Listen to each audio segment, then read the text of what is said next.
I'm Brendan Smith, and welcome to the Dad Having a Crack podcast for everyday, relatable dads giving life a red-hot go. This podcast dives into honest conversations with real blokes, juggling the highs and lows of life, fatherhood, work, and everything in between. We chat about family, fitness, hobbies, passions, mental health, and those moments we don't always want to talk about. From epic fails to unexpected wins. No filters, just everyday dads sharing stories, swapping laughs, and reminding each other that having a crack is what it's all about. Welcome to episode 3 of Dad Having a Crack podcast. Special guest today, and this is an absolute privilege to have you in and have a conversation with you, John. John Rhodes. How are you, mate? Yeah, well. Former New South Wales police officer. Represented Australia in Taekwondo. Yep. Worked on the Olympics. Worked for the ICC and with the ICC. Yes, that's correct. Not sure if this is the most important of them all, but golf club captain. Yes. Let me know if I've missed anything. No, you're going okay. Going okay. Father and grandfather. Yes. Father of 2. Father of 3. Father of 3. Yep. Father of 3. Father of 3. I did not know that. There you go. Okay. We'll come back to that. All right. Grandfather of 3. Yes. Yep. Father-in-law to an All Black. Yes. World Cup winning All Black. Yes. A man who's definitely had a crack and still having a crack. That's true. And a man we can learn so much off in life in general and as a dad. I think so. Can't wait to get into this one, John. I think we've got plenty to cover, and I think there is going to be a lot that we can get out of it. Okay. Before we get back to some of those things I didn't know, let's warm up with a couple of, I think, easier questions. What's something surprising people wouldn't know about you? Maybe my sense of humour. Maybe the fact that I internalise a lot of things and just think about it a lot. But in the main, I just think I'm a general type of fella. You know, I like most things. Yeah. But what I do like to do primarily is cook. I really enjoy that. Yeah. Much to my partner's surprise, Jerry's surprise. But one of the things I really like doing. It's really good. Cooking. Yeah. I'm really poor at the moment, but I'm getting there. What's the main dish you're working on? I like to work with meats. Yeah. And I like learning about boning chickens and adding spice and doing all these particular things to those types of meats. I find it fascinating. Okay. And I'm clumsy. So, No fine knife skills. We're just loose butchering. Well, yeah, it's loose butchering where I've damaged myself on quite a few occasions. So, all right. What's the drink of choice to go with the meats? I think you can never go past with meats. So probably a cold beer and a red wine. Cold beer and a red wine. Nice. Any particular style of beer or red wine? No, I like to collect a bit of red wine, as you know, because we've shared a few bottles. Yeah, tried a couple. But I think wine's about your taste. Yep. And people like a specific type. And my view is you should drink that with whatever you're eating. Yep. No, and what about cooking with good wine? Yeah, I think that to provide certain styles of flavour, Yep. certain types of scent to the meats you're working with, especially white meats. Yep. I think wine's really important. Okay, I've not tried that. Yeah, I think that, the amount of – I think people get confused with spice with heat. Yeah, And spice is about taste. And I think if you use certain styles of white wines with white meats to let them make a nice juice, let it soak through the wines and give it a specific taste is always a clever thing to do. Okay, excellent. Bit to try there. Yeah, there is. We're going to have to dive into the recipes, but Yes. there is so much, like I said, to get into here. So we might have to touch on the recipes later, or maybe we'll put them up for people to grab hold of on the socials. Favourite music? Funny, I was at Keith Urban's concert 2 nights ago. Yep. So I like a bit of country rock and I like the blues. Yep. I also like classical music as well. Yeah. So I enjoy that. And we enjoyed Sting last year. Yeah, it was. He was a bit different. Yeah. Wasn't what I expected. Yeah. He got a bit too jazzy for me, so I'm not a real jazz person, but he's a classic performer. Stuart Copeland, missed him on the drums. Yes. Yes. And any podcasts or YouTube channels or anything in particular that watching or listening to, or any other people that are inspiring to you at the moment? I think that I enjoy four-wheel driving, and I've just come back from going to the very top of Australia, which was just a fascinating drive. And 10,000 kilometres later, sort of goes to the damage to your car and whatever else you're going, been pulling behind you. But I get inspired a lot by young people about what they're doing and creating, because I think young people now are doing things that I never thought of. Yep. I never thought would come to fruition. I think that look at this place here. Yeah. Well, what we're doing now is, being run by a young bloke who's having a crack and he's doing pretty well. It looks like. Yeah. Just an emerging industry that even as someone in their mid-40s, I thought, I can't let the opportunity to have a go at this go. So, well done to you. I think it's good. No, it's a bit of fun and learning quickly along the way. But I think we can draw inspiration, from a lot of people, older, younger, I think so. Same age, and there's a lot to learn off everyone. So I've no doubt, like I said, I'm pretty comfortable we'll learn some things from you tonight. And let's get into it. Life before kids. Now, we mentioned just before that, father of two. I've just learnt you're father of three. Yep. You were in the New South Wales Police Force. Yep. Which came first? Serving in the police. Serving in the police came first. How old were you when you went into the police force? I joined as a young cadet at 17. Yeah. And it was just back in those days, you picked a career that you thought you'd be suited to. I didn't know how well I'd go, but I also had thoughts about working on farms as well in the cattle industry. But joining the police, I took to it like a duck to water. I really enjoyed it. It was difficult. It was a different style of policing to what policing is today. But at the same time, I think the values of being a police officer still remain the same. Yeah. You want to serve, you want to help, and do well for people. And how long were you in the police force for? 30 years, all up. 30 years. Yeah. And what rank did you finish at? As an inspector. Inspector. Yeah.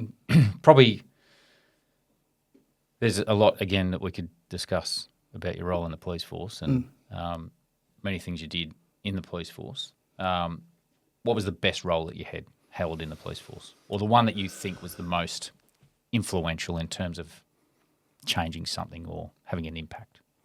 It's really difficult because a lot of the work I did was fairly covert stuff. Yep.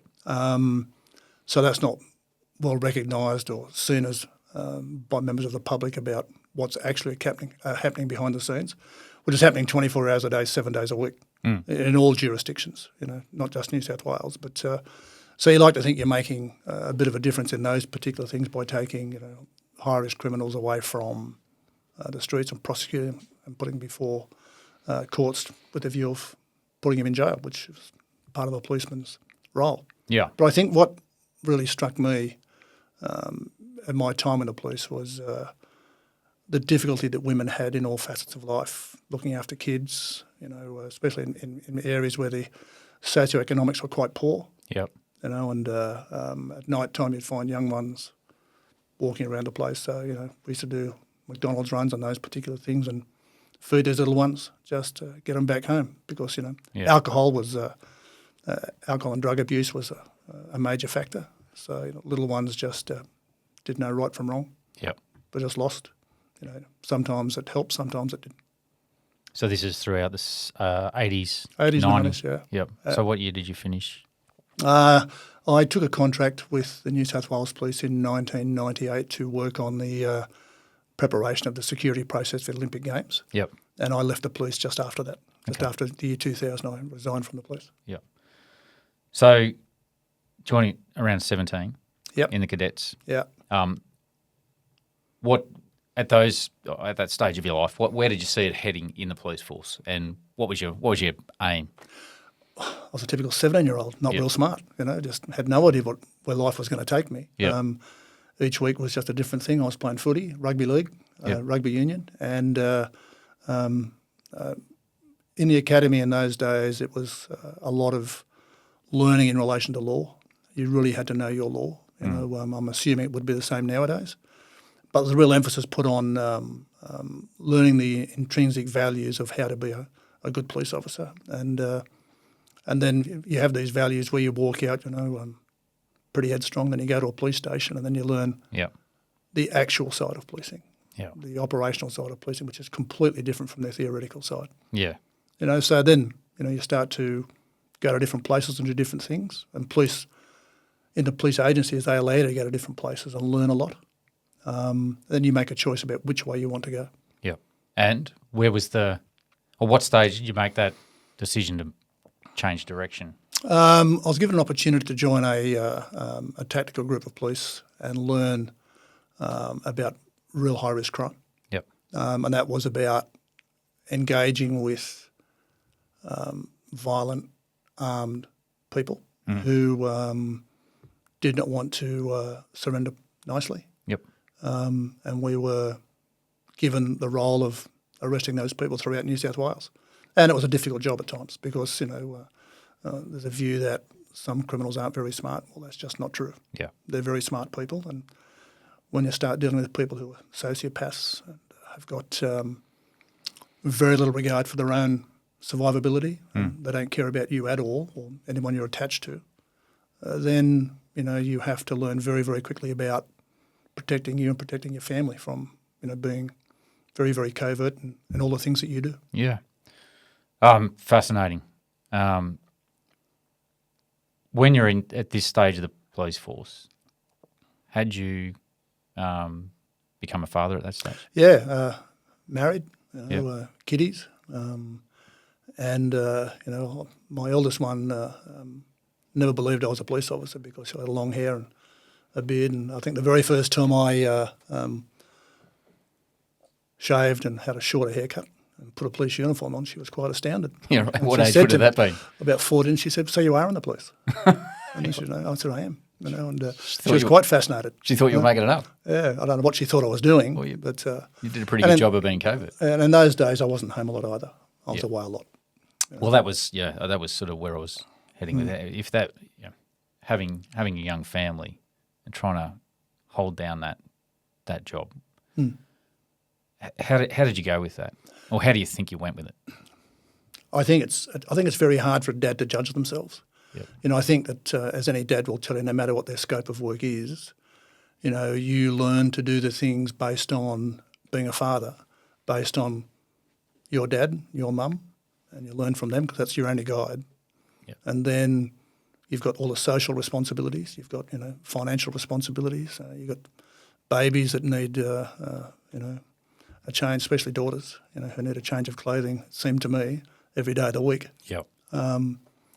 So as a primary caregiver in terms of providing good financial balance and a solid income, you've just got to balance it.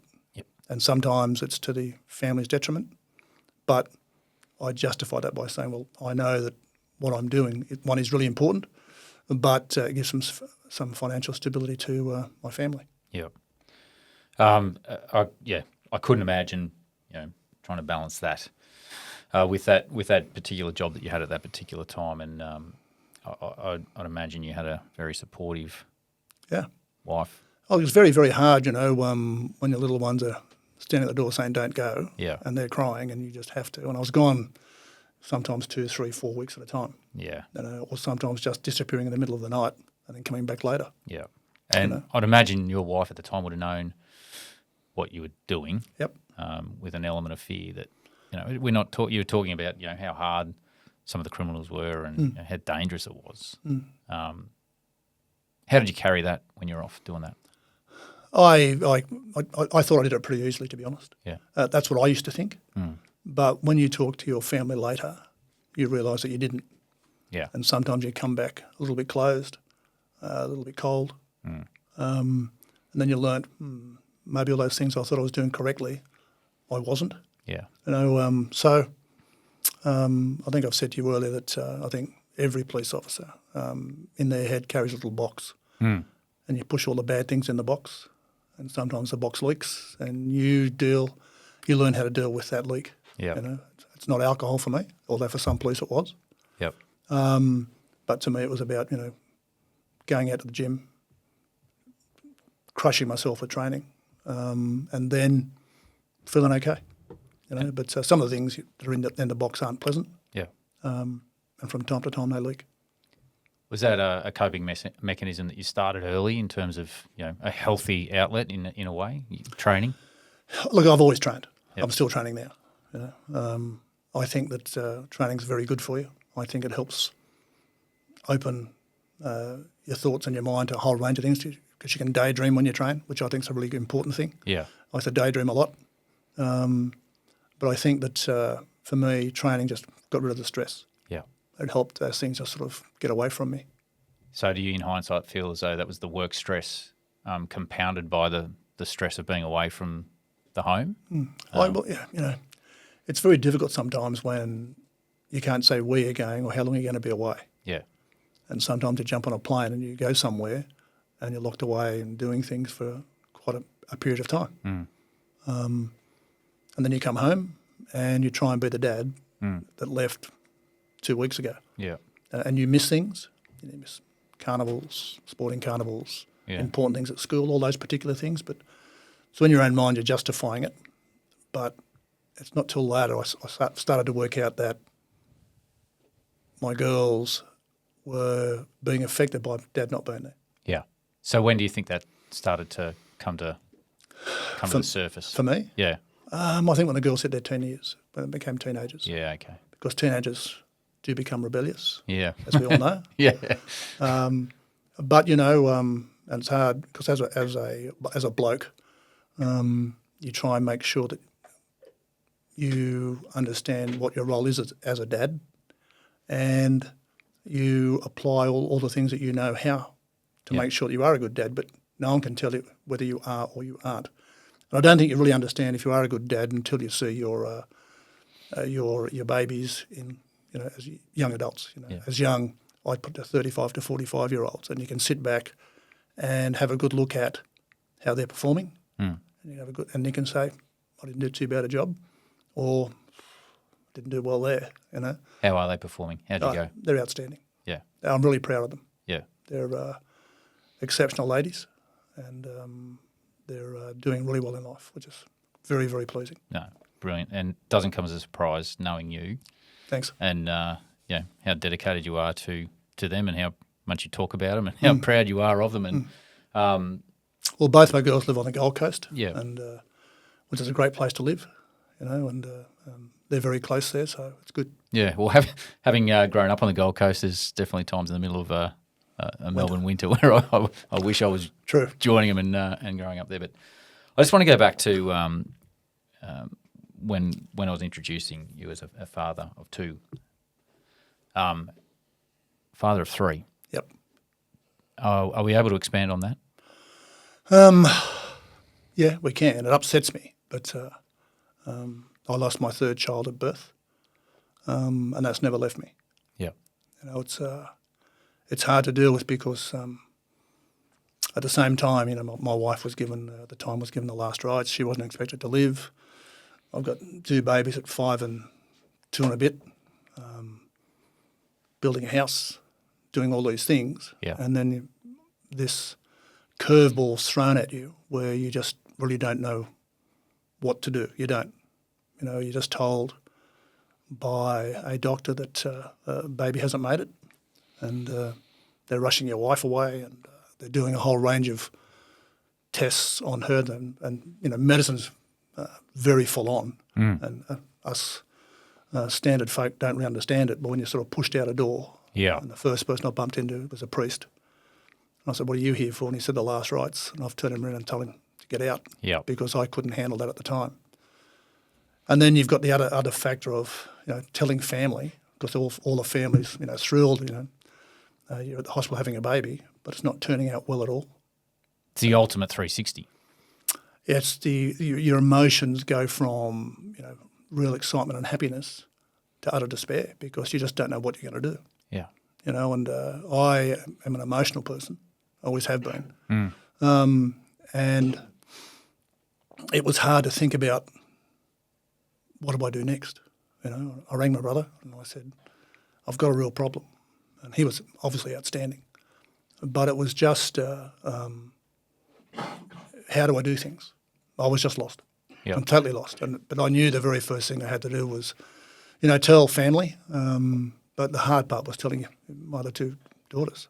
Now, the little one, Rebecca, we went to McDonald's because that was a good outlet to have a chat because that's what they enjoy having. Yep. I didn't want to make it too dark a place for them, but I knew it was going to be. But, Becky didn't really get too much of it. She understood a little bit. But my eldest, Amy, she was at an age where she really understood things and was quite, looking forward to seeing her new sister. Yeah. Well, how old were the girls at that time? They'd have been 5, 2.5.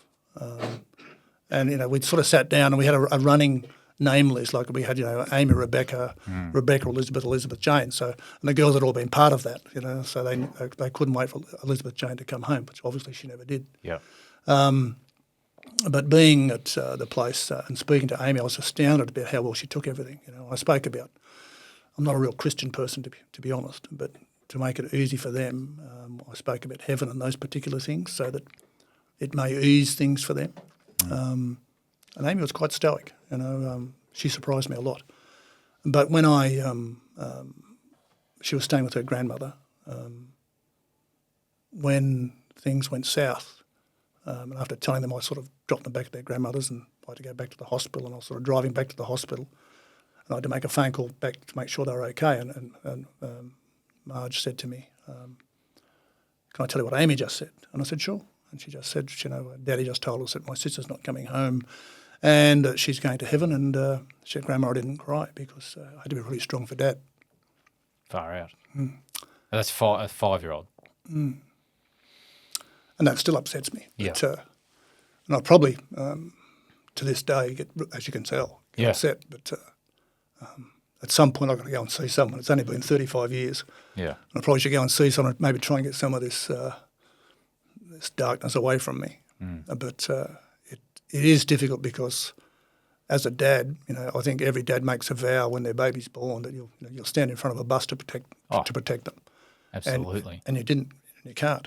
Well, you didn't get the opportunity. No, and I just felt really, really quite useless. Yep. To be fair. A week later, my wife at the time, she turned the corner and things started looking a bit better. But it was a place where burying the baby by myself and just with family, without my two girls or a wife at the time there, was also very difficult. So colleagues were great. Brother was and his wife Michelle. They were again just fantastic. Again, they had young family too. Yeah. Okay. And so it was just this knock-on effect of talking about things. But that's when family's really strong, and Brian was really strong, and so it was just one of those curveballs life throws at you.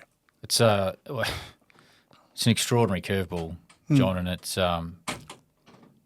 I can't believe you've shared that with us. It's probably obviously the most traumatic thing that's ever happened in your life, and trying to juggle that, 2 young daughters, a wife who's not well, and then I'd imagine you were given time away from work, and you were in your tactical role at this particular time, or was it? Yeah, that's correct. It was. I think that's why a lot of people, my era, and maybe this era too, blokes especially hang on to things because you don't want to show that you're a bit soft or a bit weak or the softer side to you. My boss said, you've got a week. I said, no problem, thanks. And that to me I thought was plenty. In hindsight, it was nowhere near enough. Yeah. I've never had time to actually deal with it. So still now... it's very. You scratch the surface when I think about that. If I just scratch the surface, I just get for probably all the wrong reasons, but I just get upset and don't understand why. But I became a mentor for that particular outcome for the cops, and I used to go and speak to other police who went down the same road. Right. And they thought the same things that I did, and I could say, no, don't think like that. Yeah, right. It's out of your control, mate. Is this something that we talk about compartmentalising and putting bad things away? tuck him away. Mm. Is that live there? Is that Yeah, tucked yeah. away there? Yeah, it is, yeah. What else challenges you mentally in addition to that? I mean, that is an extraordinary thing to carry and to not have dealt with. And then compounded by obviously other challenges that you've encountered in the police force. Mm. Is there anything in particular that you wanted to touch on that, you've struggled with the most out of your police time? Oh, I think that a lot of police would understand this. I think that I've seen too many children hurt. Yeah. Far too many children murdered. It's probably getting a bit deep, but dealing with those particular things and understanding you did your very, very best to prevent or arrest or deal with a person who's committed those absolutely atrocious crimes. Yeah. But again, whilst the law takes its the specific road that it takes, it's still in your head, and you've got to try and work that out. How did you find joy at that time? I didn't for a long time. The great joy I had was really getting into my two girls, watching them grow up, watching them say silly things, laugh, because kids deal with it very, very quickly. Yeah. And then watching them taking their first steps into dancing, ballet, sport, putting sequins on trousers and tens of thousands of sequins on trousers. But watching them grow up and become great young ladies was just a real joy for me. And sometimes they'd come out and see where Elizabeth was. Yeah. But over time, they didn't do that. So, but they dealt with it very, very well.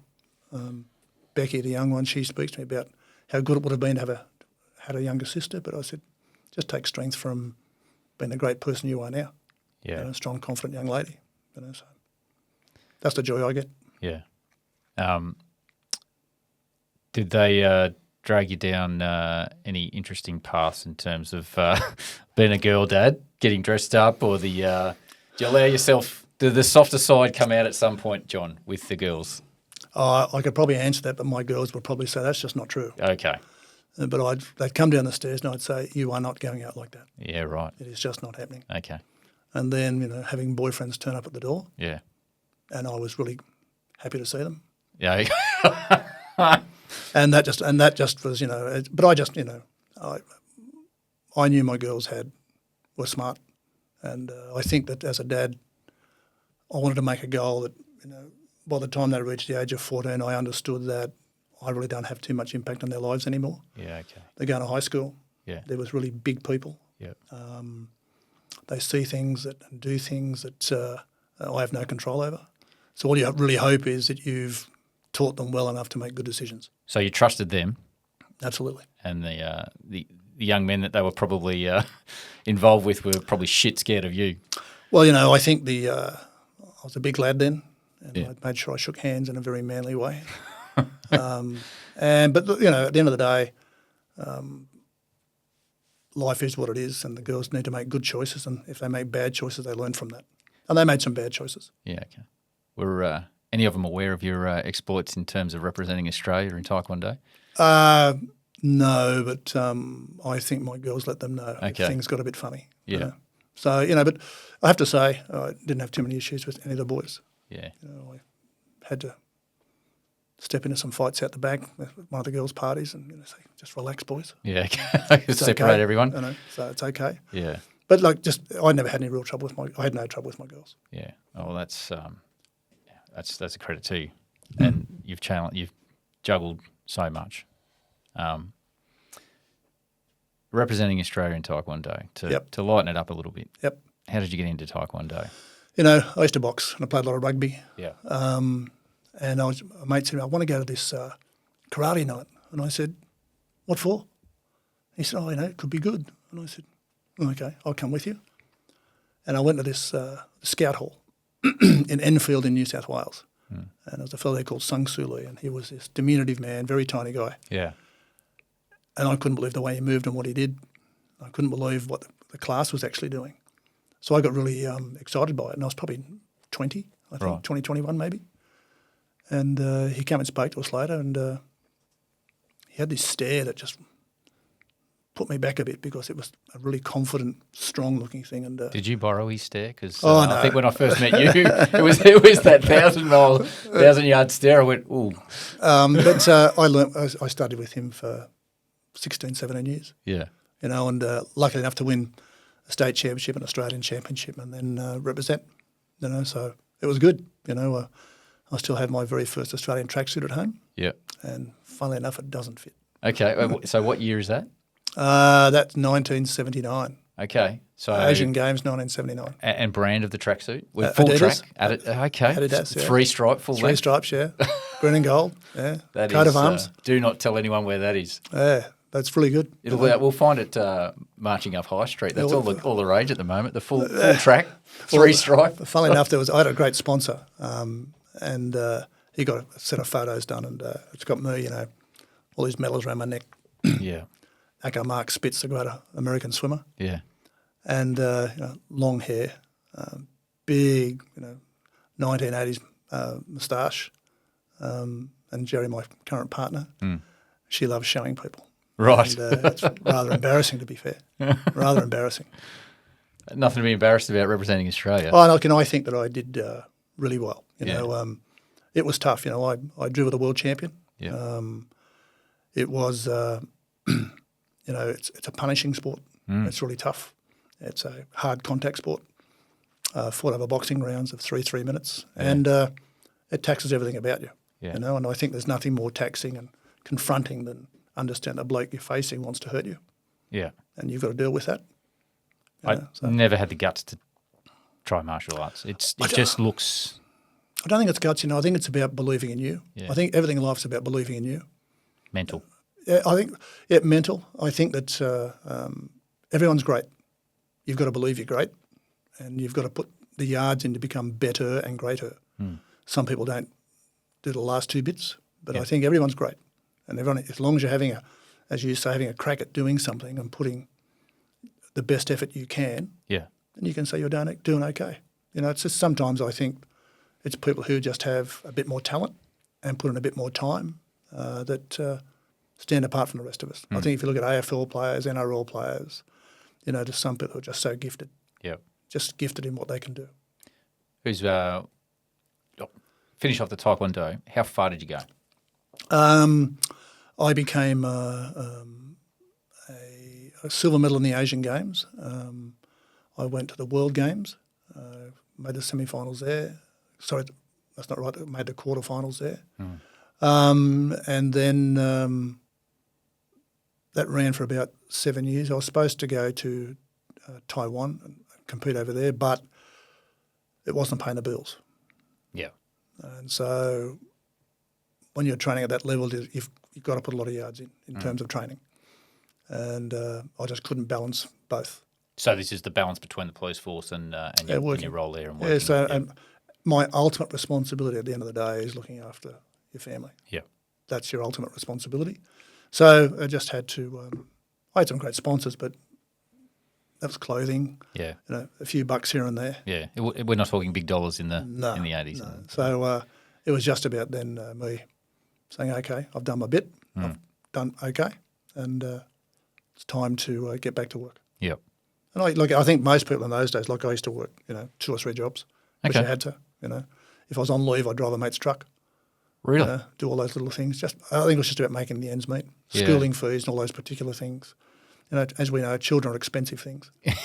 They are expensive Absolutely. things, you know.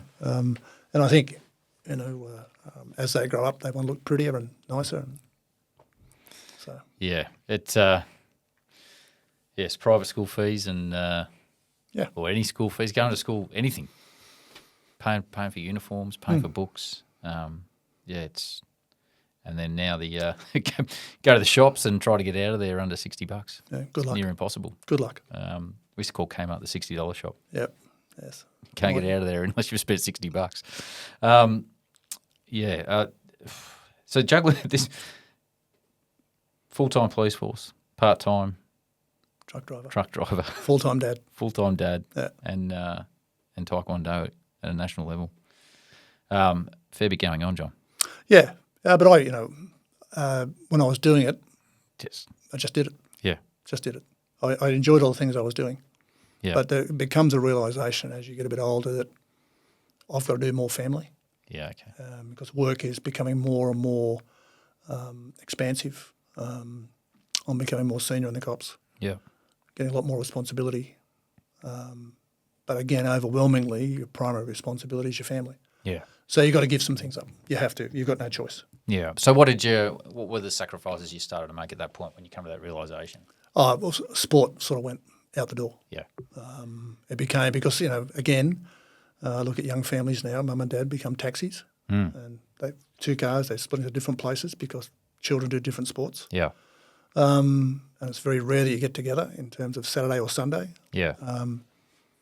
Up early, getting lunches ready, driving a long way, Yeah. watching your child play all day, coming back, and that was your weekend. Yeah. So that's the responsibility you have. And I think that's a responsibility you should undertake with a great deal of joy because they're your babies. Absolutely. I'm in that phase right now, and it's a common conversation that you have with dads, parents, mums and dads, guardians, whoever it is. It is a big commitment now. There's almost every day of the week something's on, and definitely both days on weekends. People's kids who they're playing basketball, rep Friday night, club, Saturday, domestic training. It's just extraordinary, but you get to see your kids do some amazing things. And, you do. And my daughter kicked her first goal in footy this year, and I was the runner, one of the volunteers for the day, and it gave me an excuse to just run out and give her a high five. Yeah. It was awesome, and she'll never forget that. It was great. So I think whilst it takes time, it's a great opportunity and one that can't be missed. And I think that's where I think a lot of men in particular they struggle in that phase of coming to that point of accepting that you just need to park some stuff for a while. I think it's hard for a bloke, for a man. I think that there's not a lot of people that men talk to. Yeah. And I think sometimes it can become overwhelming. We all have different challenges through life. And it's how you deal with them. And some are really tough. Yeah. Some are really, really, really hard to deal with. It can be financial, it can be health, it can be a whole range of things. Yeah. I think that I don't know the answer to what men need to do, but sometimes having a beer and chatting to a mate's a good thing. Yeah. Because sometimes you can open it up, but sometimes I'm a classic. I didn't open up at all. Yeah. You just kept it in your head, and sometimes you just walk away and think, what am I doing? Yeah. I've got to go and talk to somebody. But if I go back to the death of my child, it's 35 years ago, and I still haven't spoken to anybody. Yeah. Well, I've gone through different phases in my life where I've just felt I've needed to talk to someone, and I think having someone other than completely independent, there's no baggage. It's something that you get great benefit out of. I think it's unfair to. I think it's unfair to unload that on your partner because they've got the same responsibilities as you. Yeah, they've got enough stress that you have. They're dealing with things, So, to me, I just couldn't unload that. Yeah, could not. Yeah. So I just kept it. So at some point, I've got to go and try and unload it. Yeah, and maybe forgive myself for some things which are out of my control. We'll just see how that goes. I think that'll be a great step. Maybe, yeah. And again, I think I was going to ask, what do you think the solution is? And it's not a solution, but what do you think would be something that would encourage men to actually step up when they need to and go and have that conversation with someone? Talk about reach out to a mate. Are you okay? All of those different organisations. Men's health, mental health for men. It seems to be still a significant issue for men.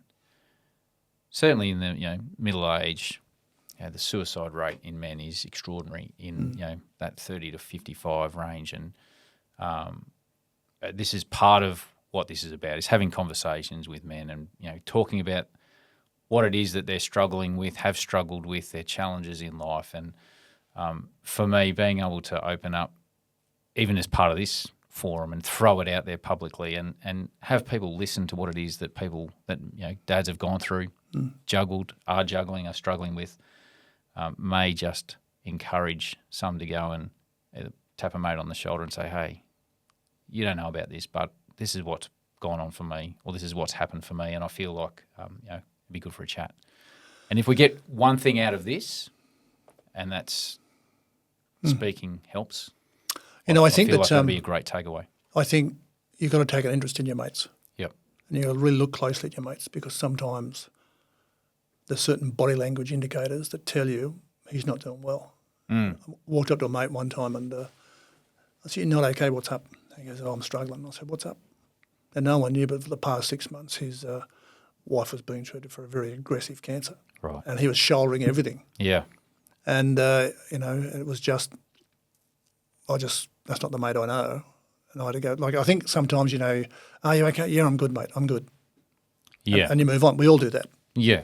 But I think if you look at your mates and you understand what they're like, how they've been, and a good hard look at them, and you can tell sometimes you aren't travelling well. And you've got to walk up, put your arm around them in a blokey way and just say, "What's up?" Yeah. And just push them. And you've got to push. You've got to get in there, because if you don't push, I don't think you ever forgive yourself if your mate hurt themselves because it was just getting too much. Yeah. And I think it's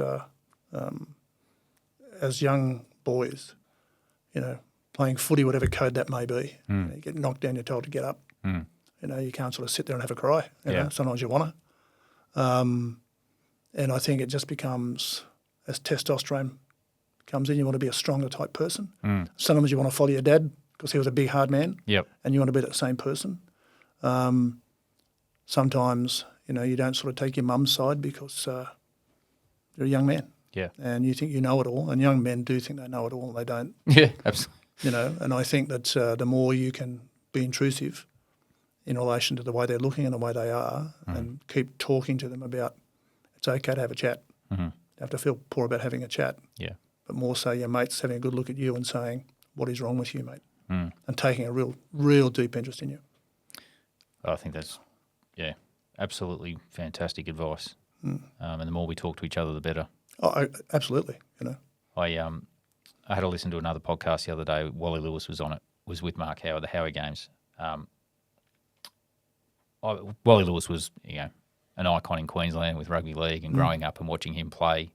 When I was a kid in the late 80s, early 90s, playing rugby league, and the Broncos started, I just had this. Again, you had this image in your head of this superhuman person, and he opened up about his struggles. Yeah. Epilepsy. Who would know? Yeah.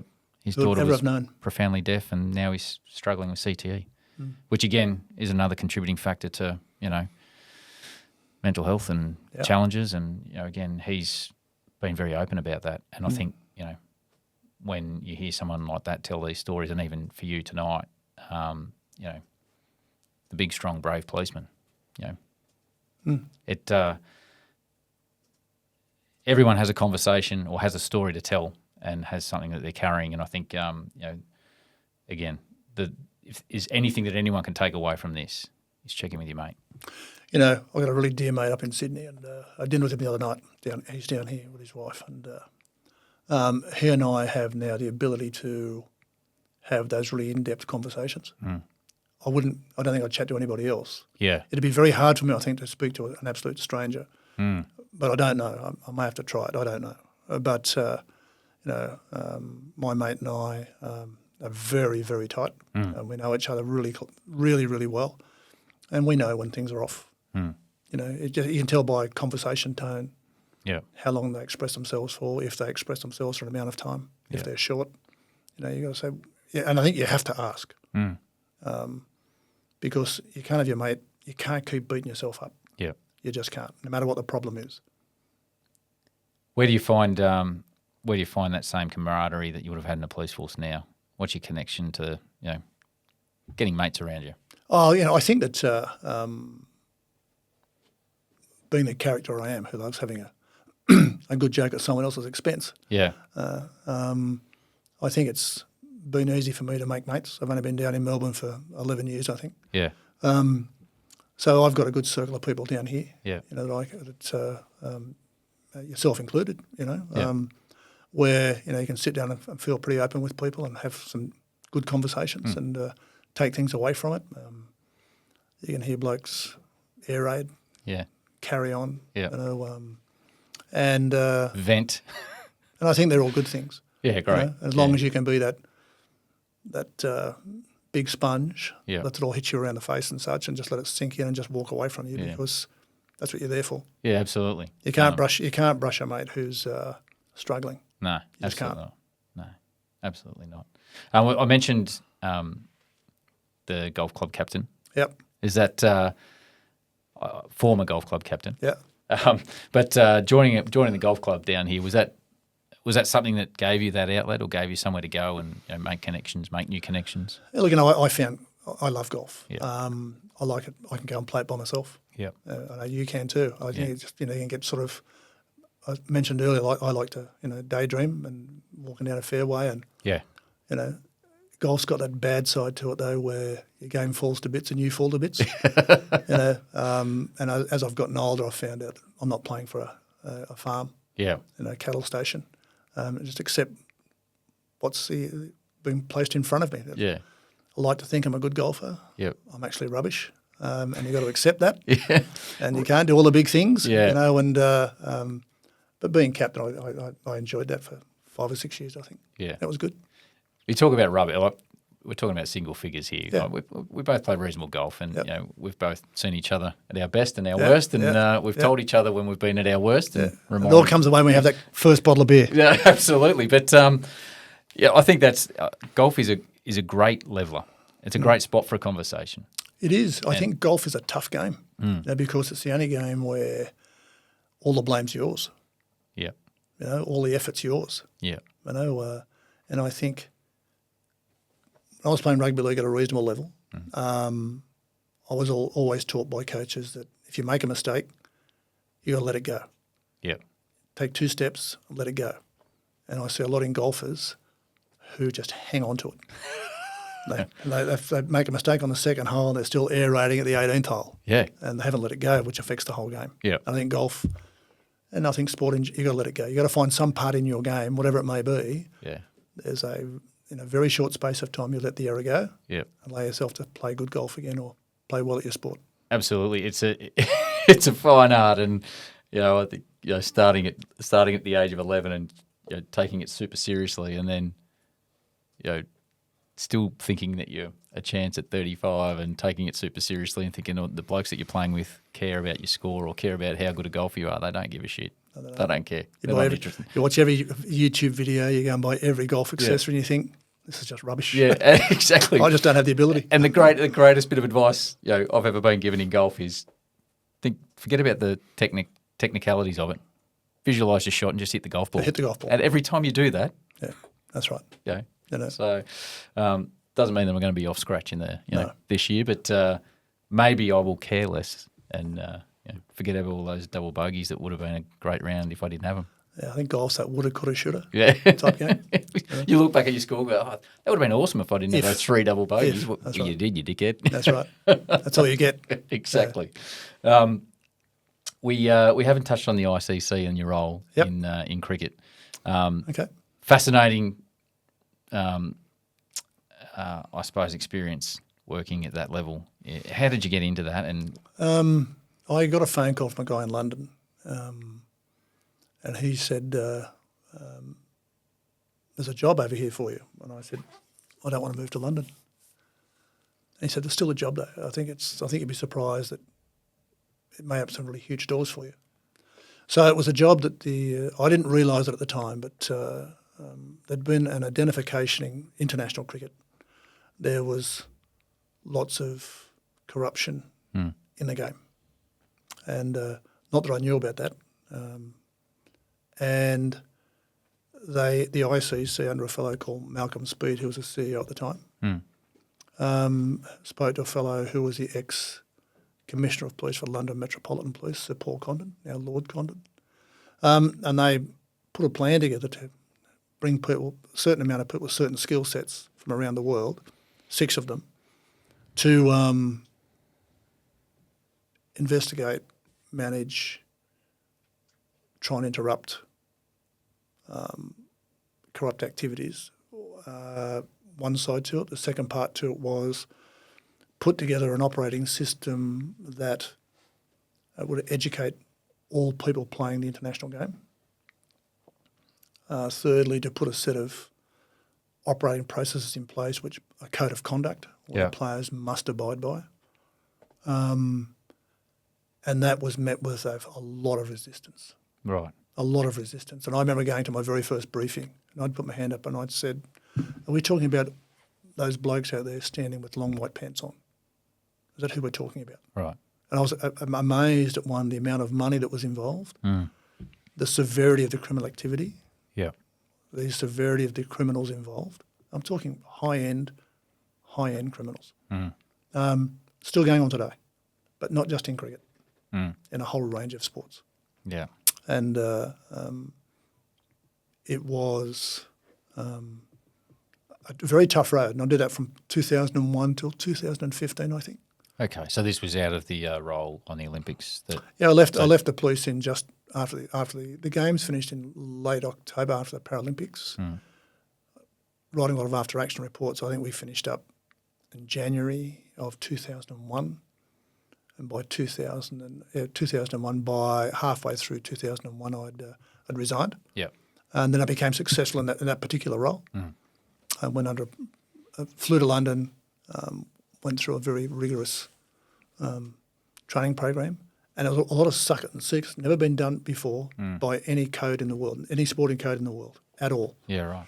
And what you were doing was restricting who comes into specific rooms, implementing a very powerful accreditation system. Yeah. Educating players who did not want to be educated. And why do you think that was? It's interesting. I think that it was a defensive process. I'm not a corrupt person. I don't need that. Yeah, okay. I don't think they understood what corruption was. Yep. How subtle it was. What was the trigger from the ICC's perspective, do you think? I can tell you it was sponsors were walking away from the game. Yep. Young people were not playing the game. Yep. People weren't going to the game because it was being played by cheats. Yeah, okay. And the perception was every time there was a dicky decision, or someone made a stupid mistake in the field, either batting or bowling or fielding, that bloke's cheating. It could just be an error, So, there was lots of things put into play to try and combat it. And probably the first 2 years we made a lot of mistakes. Yeah, okay. Because we were learning as we went. And then it started to really embed itself and people started to accept it. And then we had lots of conversations with other sports. And some of the other sports really surprised me in relation to their actual problems. And their problems were just as bad as cricket's, but they didn't know it. And where are we talking? What sort of level? Is this top shelf level? Top shelf level, but going down to mid-level also. Yeah, well. Any game that's being televised, any sport that's being televised, is susceptible to criminals infecting players with a whole range of threats. Catching them with in places they shouldn't be, with people they shouldn't be with. Vulnerable. And then exposing that and making demands on them. And let's face it, whilst a lot of athletes in any sport walk around very strong and capable, when someone gives them something which says, I'm going to destroy your life in 10 minutes, you need to make a decision right now what you're going to do. And I will guarantee you the person will roll over and say, I'll only do it for you once. The bloke goes, that's all it's going to be, just once. At the same time, 200 metres away, there's a person filming the whole thing. Yeah, wow. Further evidence, pressure on the player, male or female, and they will always say, I'll do it once. But as we know, being former cops, once you've done it once, you're on the hurdy-gurdy and you're in trouble. Yeah. So the education was all about how to deal with things, to try and trust us. And that was a really hard part. Bigger problem than you thought it was? Oh, huge problem, but trusting people they don't know because, like any sporting group, team comes first. Yeah. Team always comes first. I'm not going to tell my mates. Yeah. You know, and the code of conduct for cricket was very strong. You know, if you don't inform people that you know player X is doing something, you're getting charged, Yeah. and you'll stop playing the game. Yeah.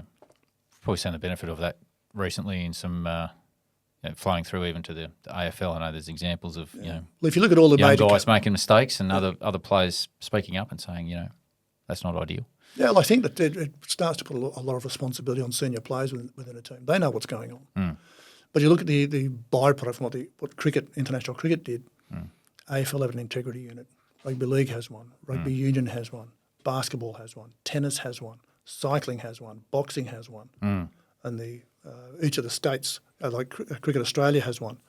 And they've mirrored the code of conducts that were defined and articulated by the ICC. Yeah. And it's because the same crooks do all the sports. It's not different crooks for different sports. Yeah. It's the same group of people. Right. But the money is massive. It is absolutely massive. With that would obviously come a lot of travel. How old were the girls then? They were teenagers. Yeah. But, they seemed to put up with it okay. The younger one struggled with it. Becky struggled with it a little bit. But, that was to be expected, because they were growing up. Young boys and young girls grow attitudes towards parents for all the wrong reasons. It's only later in life they go, Dad, I was such an idiot. You go, yeah, but it's all done now. So was I. Look where you are now. Yeah. What was the attraction of going to do that job? I didn't think the cops was doing a good enough job, and I was frustrated with it. And I think that I could see policing moving away from the centre. I could see it being more influenced by politicians and political requirements, and that didn't sit well with me. Yeah. And I thought, well, I found it frustrating, extremely frustrating. So I'll just stay in the boat or jump out. Right. So I jumped out the boat. Not enough separation between government and the executive. Well, I think, that a government of today employs the people in all government executives that they want. They're not going to appoint somebody as the head of the organisation who doesn't believe in the systems that they believe in. So I think that makes it difficult. Yeah. Take an extraordinary person to stand their ground. But I think sometimes, they have to. Yeah. And I think even today we're still moving further and further away from the centre. Yeah. And I don't know where it's going to stop. Okay. It's I think we're in a very interesting time as well, and feels very unsettled. I don't think that Australia's been in a worse place. I think crime in Victoria, crime in New South Wales, where a majority of people aren't for putting people who commit crimes into jail. That's where they should be. Yeah. Whether you like it or not, I've always believed that mum, dad and the kids should be able to walk down the street. Yeah. And currently you can't. So what's the answer? No, but, that's a very long, open-ended question. Yeah. And I think that a lot of people have very, very opposing views to mine. But I respect those opinions. Yeah. But I think that at some point, we're going to have to take stock of where we are. Put people's safety first. Yeah, I think that, a lot of decisions are made by a whole range of people based on the current environment. What they don't do is look at the consequence of that decision down the road. Yeah. What's going to occur because of what I've just done. 5-minute decisions. What I've just legislated for, what is going to occur. And good police officers have that style of thinking. And they risk it, they put something in place, and then they work out what are the steps after that. Yeah. Because there are going to be steps and things after that. So, I don't know where we're going to be. I hope that I'm wrong. I really hope that I'm wrong. But looking at our environment in Victoria, great place. Yep. It's struggling at the moment. We could go on for hours, John. Yeah. This has been a privilege. Oh, I've enjoyed it. It's again, some extraordinary experiences throughout your life. What's been your greatest achievement?